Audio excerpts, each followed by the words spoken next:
ലൈഫിനെ ആലോചിച്ചിട്ട് പേടിയില്ല, കാരണം ആളെ നന്നായിട്ട് നോക്കും എനിക്കറിയാം. ആളെ എൻ്റെ അടുത്ത് തുടക്കം തൊട്ടേ പറഞ്ഞു ഞാൻ നന്നായി നോക്കും, എന്നോട് വന്നു കഴിഞ്ഞാൽ എന്തായാലും ഞാൻ നന്നായി നോക്കും, അതിലൊരു പേടി ഉണ്ടായിരുന്നില്ല. പക്ഷെ ഇവൻ്റെ നാട്ടുകാരും ഇവൻ്റെ അവിടുത്തെ ആൾക്കാരൊക്കെ അല്ലെങ്കിൽ ഇവൻ്റെ വീട്ടുകാരൊക്കെ എങ്ങനെയാണ് ഇതിനെ നമ്മളെ എങ്ങനെ ഒരു പെൺകുട്ടീനെ ഇതാക്കുന്ന പോലെ ആയിരിക്കണ്ടല്ലോ നമ്മളെ ട്രീറ്റ് ചെയ്യുക. അപ്പോൾ അവരൊക്കെ എങ്ങനെയായിരിക്കും നമ്മൾ അവിടെ പോയി കഴിഞ്ഞാൽ നമ്മുടെ അടുത്ത് പെരുമാറുക, നമ്മളോടുള്ള അപ്രോച്ച് എങ്ങനെയായിരിക്കും എന്നുള്ളത് ഭയങ്കര ചിന്ത. ഞാൻ ആളത്ത് പറയും എനിക്ക് ടെൻഷൻ ആവുന്ന കല്യാണത്തിൻ്റെ ഒരാഴ്ച മുന്നേ ഞാൻ പറഞ്ഞു കല്യാണം വേണോ എന്നൊക്കെ ചോദിച്ചിട്ടുണ്ടായിരുന്നു. അപ്പോൾ പിന്നെ പക്ഷേ അവിടെ പോയതിൻ്റെ ഞാൻ ചിന്തിച്ച് വെച്ചതിനെക്കാട്ടി നേരെ ഓപ്പോസിറ്റ് ആയിരുന്നു അവിടെയുള്ള ആൾക്കാരൊക്കെ നമ്മളോട്ട് നന്നായിട്ട് സംസാരിക്കും. പിന്നെ അച്ഛനും അമ്മയും ഭയങ്കര സ്നേഹമാണ്.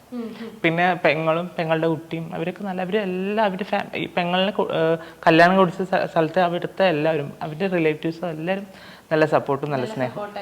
ഇപ്പോൾ നാട്ടുകാരെ ഒരു നല്ല രീതിയിലുള്ള ആളുകളുണ്ടാവും, ഒരു മോശം പറയുന്ന ആൾക്കാരും ഉണ്ടാവും. അവരെ ഫേസ് ചെയ്യാനായിട്ട് പേടി തോന്നി?